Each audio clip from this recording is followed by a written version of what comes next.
নাম লেখাবেন, আমি সকলকে বিশ্বাসঘাতক বলছি না, 7-8 জন যারা অর্গানাইজ করছেন গোটা বিষয়টা ব্যক্তি স্বার্থে, বাকিদের নানা চাপ টাপ সব দেওয়া হচ্ছে। তো সেখানে যদি আরেকজন কেউ গেছেন, জনগণের সঙ্গে এদের কোনো সম্পর্ক নেই। বাংলার রাজনীতি, বাংলার উন্নয়ন, বাংলার স্বার্থ, এগুলোর সঙ্গে এদের কোনো সম্পর্ক নেই। চন্দ্রিমা ভট্টাচার্য, তাকে আমরা সবাই পছন্দ করি, এবং নিশ্চয়ই দিদি, আমি তো নিজেই ফোন করার চেষ্টা করেছিলাম, আমার ফোন ব্যস্ত ছিল, কৌতূহল প্রকাশ করতাম আর কি। তো যাই হোক, কিন্তু মমতা বন্দ্যোপাধ্যায় যখন মুখ্যমন্ত্রী ছিলেন, তখন দীর্ঘতম যে মন্ত্রীর দপ্তরের তালিকা ছিল তার নাম চন্দ্রিমা ভট্টাচার্য। তখন কষ্ট হয়নি, তখন দুঃখ হয়নি, তখন অভিমান হয়নি যে আমি সবটা নিচ্ছি, এক নিঃশ্বাসে মানে এক নিঃশ্বাসে উনি বলতে পারবেন না, এক নিঃশ্বাসে বলতে পারবেন না উনি কতগুলো দপ্তরের দায়িত্বে ছিলেন। তো এখন আজকে মমতাদি ক্ষমতায় নেই, ওনাদের মনে হচ্ছে অন্যদিকে যাই। প্রথমে ওনার একজনকে পাঠিয়েছেন, গতকাল উনি বসে থাকাকালীন 15 মিনিট বাড়তি বসে থাকতে পারলেন না, আমরা সবাই পৌঁছে যেতাম। তো সেখানে ওনার মনে হয়েছে যাবেন, তো উনি সেটা আস্তে আস্তে সেদিকেই এগোচ্ছিলেন, গেছেন। কি করা যায়?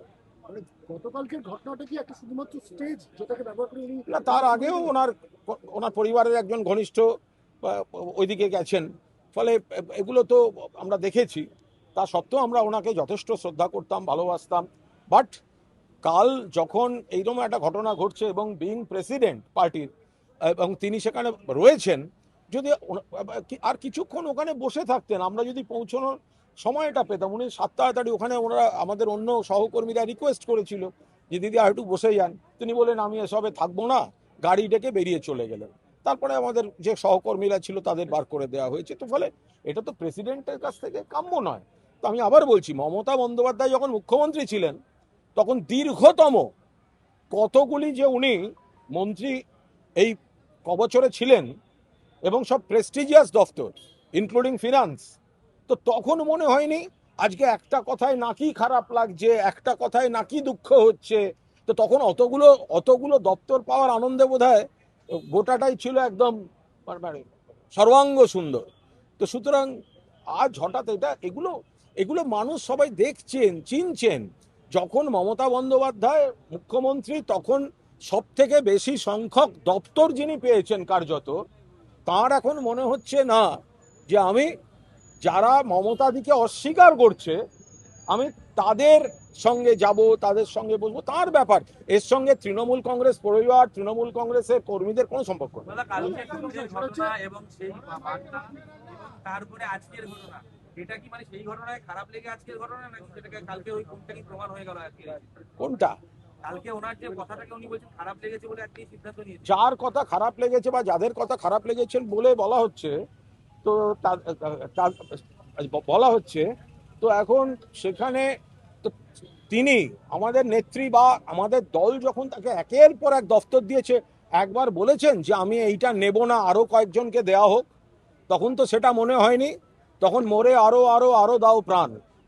তো সুতরাং মমতা বন্দ্যোপাধ্যায় যখন দেয়ার জায়গায় ছিলেন, তখন আমি আঁচল পেতে নেব, আর মমতা বন্দ্যোপাধ্যায় যখন প্রাক্তন, তখন আমি অন্য শিবিরের দিকে, যারা মমতা বন্দ্যোপাধ্যায়কে অস্বীকার করছে, আমি তাকে অস্বীকার করতে যাব। এটা কি করে হতে পারে? মানুষ দেখছেন, এদের সঙ্গে সাধারণ মানুষের, সাধারণ কর্মীদের কোনো সম্পর্ক নেই। বাংলার মানুষ দেখছেন, এবং এই ভয়ঙ্কর অকৃতজ্ঞতা রাজনীতি বাংলার মাটি সাপোর্ট করবে। দপ্তর যদি তার হাতে থাকেও, তাহলে তিনি বারমুন্ডা মন্ত্রী ছিলেন, তার মানে ছেড়ে দেননি কেন? সেদিন বলেননি কেন? যদি এতগুলো দপ্তর নিতে ওনার খারাপ লেগে থাকে, আজকে যেরকম উনি ছাড়লেন, তো সেদিন ছাড়েননি কেন? উনি আজ বলছেন এতগুলো দপ্তর খারাপ লেগেছে, লাগতেই পারে, উনি চাননি, হতে পারে, ওনার ক্ষমতা ছিল না, উনি বলছেন। তা আজকে যেটা ছাড়লেন, দপ্তরগুলো থাকাকালীন ছাড়েননি কেন? এটা পরিষ্কার কথা। আজকে যেটা বলছেন, না আমি ছেড়ে দিলাম, তো দপ্তরগুলো যখন ছিল তখন ছাড়লেন না কেন? তাহলে তো ছাড়াটার গুরুত্ব থাকতো। তা আজকে তো সবাই বলবে আজকে দপ্তর নেই, তাই এই গল্পটা দিচ্ছেন। উনি বলছেন, চাঞ্চল্যকর অভিযোগ করছেন যে অর্থমন্ত্রী হিসেবে বাজেট পেশের কয়েক ঘন্টা আগে নাকি উনি জানতে পারতেন, উনি জানতেন না যে বাজেট কারা বানায়, করতে হবে তাও জানতেন, মানে সেটাই জানতেন কয়েক ঘন্টা। দেখুন, এগুলো একটা হঠাৎ এই কথাগুলো বলার কোনো মানে আছে? সাধারণভাবে অর্থমন্ত্রীরা বাজেট পেশ করার সময় আরও অনেকের সাহায্য নেন, কারণ বাজেট পেশটা কিন্তু একটা অত্যন্ত বিশেষজ্ঞদের ব্যাপার। অর্থমন্ত্রী জানবেন, কিন্তু অর্থমন্ত্রী তার বসে বসে লিখবেন না। সেটা মানে ইয়ে ডক্টর অসীম দাশগুপ্ত বা অমিত মিত্র হলে তো একটা কথা হয়, বাট কিন্তু উনি আইনের লোক, তো তাকে তো একটু সাহায্য নিতে হবে। কিন্তু জানতেন না, জানি না, বই পাইনি, তা সেদিনকে বলেননি কেন, পড়লেন কেন? উনি তো বলতে পারতেন আমি এটা জানি না, আমি পড়বো না। উনি পড়লেন কেন? আপনি অর্থমন্ত্রী ছিলেন, আপনি বাজেট পেশ করলেন, আপনার ছবি ছাপা হলো, আপনি পড়লেন। আজ আপনি বলছেন আমি জানতাম না, এটা কেউ বিশ্বাস করবে? এই লজিকটা ছেঁদো লজিক হয়ে যাচ্ছে। বললাম, বলছি এই মমতা যে বন্দ্যোপাধ্যায় কি চন্দ্রিমা ভট্টাচার্যদের মতো মানুষকে চিনতে কোথাও ভুল করেছিলেন? এত দপ্তর জাড়াতে দেওয়া, রাজ্য সভানেত্রী করা হলো। দেখুন, অনেক মানুষ সব কাউকে না কাউকে বিশ্বাস করে, আর মানুষ চেনার কিছু ভুল হয় সে তো সবাই দেখতে পাচ্ছে। তাহলে কি আর কেউ কাউকে বিশ্বাস করবে না? এটাও তো হয় না। বাট কোথাও না কোথাও তো কিছু মানুষ চেনার গন্ডগোল তো ছিলই। বলছি, আজকে আপনারা বৈঠক হচ্ছে কালীঘাটে, বারবার নতুন কমিটি তৈরি হচ্ছে, সেই কমিটির একজন করে বেরিয়ে যাচ্ছে, মানে এরকম সমস্যার জায়গা। না, এটা আর একটা জিনিস বোঝা যায় যে তৃণমূলে কোনো লোকের অভাব নেই, তৃণমূলে দায়িত্বশীল দক্ষ লোকের অভাব নেই। যদি কাউকে বসানো হচ্ছে তাকে আবার নানা রকম চাপ আসছে, তাকে কেউ ফোন করছে, তার নানা ছুতো তৈরি হচ্ছে, কিন্তু তারপরে আবার কেউ না কেউ সেই দায়িত্বটা নিয়ে নিচ্ছেন। ফলে এইভাবে তৃণমূল কংগ্রেসকে একটা বাড়িতে তালা মেরে, একটা ভাড়া অফিসে তালা মেরে, বা কোনো একজন দুজন কয়েকজনকে নিয়ে গিয়ে, আপনি বলুন তো, এই যারা গেছে চাটনৃত শিবিরে যারা গেছে, আপনি বলুন তো, যে এত রকম ছবি দেখা যাচ্ছে, আপনারা এত ছবি দেখাচ্ছেন, কে লোকসভায় দেখা করছে, কে বিধানসভায় দেখা করছে, কে বিজেপি নেতার বাড়ি যাচ্ছে, কে হোটেলে গিয়ে দেখা করছে, নিজেদের কনস্টিটিউয়েন্সিতে, নিজেদের নির্বাচনী কেন্দ্রে এখনো তাদের দেখা যাচ্ছে না কেন কোনো কর্মসূচিতে? কেন দেখা যাচ্ছে না? নিজেদের এলাকায় একটা পার্টি অফিসে তৃণমূল কংগ্রেস কর্মীদের সঙ্গে আলোচনা করতে দেখেছেন? নিজেদের এলাকায় পার্টি অফিসে বসে সাধারণ মানুষের দরকারে কোনো সার্টিফিকেটে সই করছে দেখেছেন? শুধুমাত্র দলের পিঠে ছুরি মারা, পুতুল নাচের পুতুল হয়ে ঘুরছেন। এদের দু একজনকে বলে দিচ্ছে তোমার এই মামলা রয়েছে 80টা ইল্লিগাল কনস্ট্রাকশন, যাও আগে গিয়ে তালা মেরে এসো, নইলে অ্যারেস্ট। চলে গেল তালা মারতে, অমুক তমুক। তো এরকম এইভাবে চলছে। আমরা তো কাল পুলিশকে যা জানাবার আমরা জানিয়েছি, বাকিটা আমাদের আমাদের নেতৃত্ব নিশ্চিতভাবে গোটা বিষয়টা পর্যবেক্ষণ বিশ্লেষণ করছেন।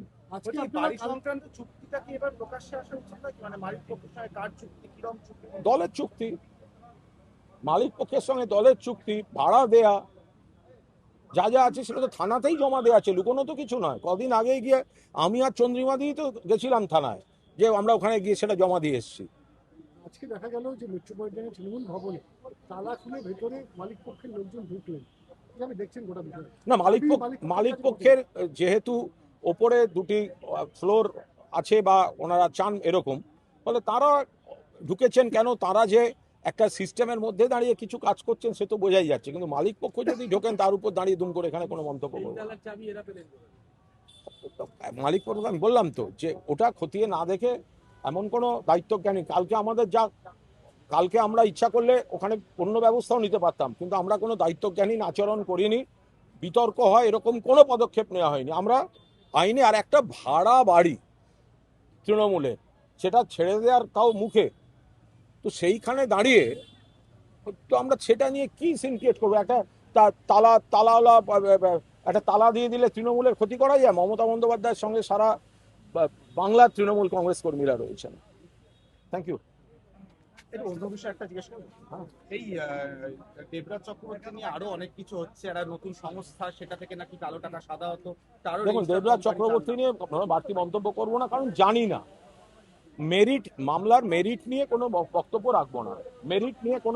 রাখবো না, আইনের পথে চলবে দেবরাজ এবং তার আইনজীবীরা সেটা বলবেন। আর রাজ্যের স্বাস্থ্য দপ্তর একটা স্বতঃপ্রণীত তদন্ত শুরু করলো এই সেবাশ্রয় নিয়ে, যে সেবাশ্রয় ব্যাপারটা আমি কোনোদিনই জানি না, আজও জানি না, আমি বলতে পারবো না। কুণাল দা, একটা প্রশ্ন, লাস্ট প্রশ্ন, যে কাকলি ঘোষ দস্তিদার মুখ্যমন্ত্রীকে চিঠি দিয়েছেন 21শে জুলাই গুলি চালানোর ঘটনা নিয়ে, যাতে নতুন করে তদন্ত শুরু হয়। আপনি তো সাংবাদিক, 100বার সাংবাদিক, 100%। কাকলি ঘোষ কোন পরিচয় চিঠিটা দিয়েছেন? মুখ্যমন্ত্রীকে চিঠিটা কোন পরিচয় দিয়েছেন বলুন না। তৃণমূলের সাংসদ এবং চিফ হুইপ পার্লামেন্টে। দুদিন আগে তো ওনারা বলছিলেন এনসিপিআই বলে পার্টিতে গেছেন, ওনাকে জিজ্ঞেস করছেন না কেন? আপনি কোথায় দাঁড়িয়ে আছেন? আপনি আমায় জিজ্ঞেস করছেন কেন? কাকলি, ঘোষ দস্তিদার আর এমপিরা বলছে ওরা এনসিপিআই বলে একটা পার্টিতে গেছে আর চিঠি দিচ্ছে তৃণমূলের চিফ হুইপ বলে। তো উনি কোথায় দাঁড়িয়ে আছেন সেটা আগে ওনাকে জিজ্ঞাসা করুন, তারপর তো উত্তর দেবো। সেটা জিজ্ঞাসা করছেন না। এইভাবে যে চিঠি দিলেন, আবার কোন উনি কোন পার্টিতে দাঁড়িয়ে আছেন সেটা জিজ্ঞেস করবেন, আপনি উত্তর নিতে এসছেন। যারা বলছেন এনসিপিআই তে জয়েন করেছেন তারা চিঠি দিচ্ছেন তৃণমূলের চিফ হুইপ বলে। এটা কি করে সম্ভব? হয় তৃণমূলের চিফ হুইপ, নইলে এনসিপিআই তে জয়েন করেছেন। কোন পরিচয় করছেন তার উপর তো উত্তর ডিপেন্ড করবে।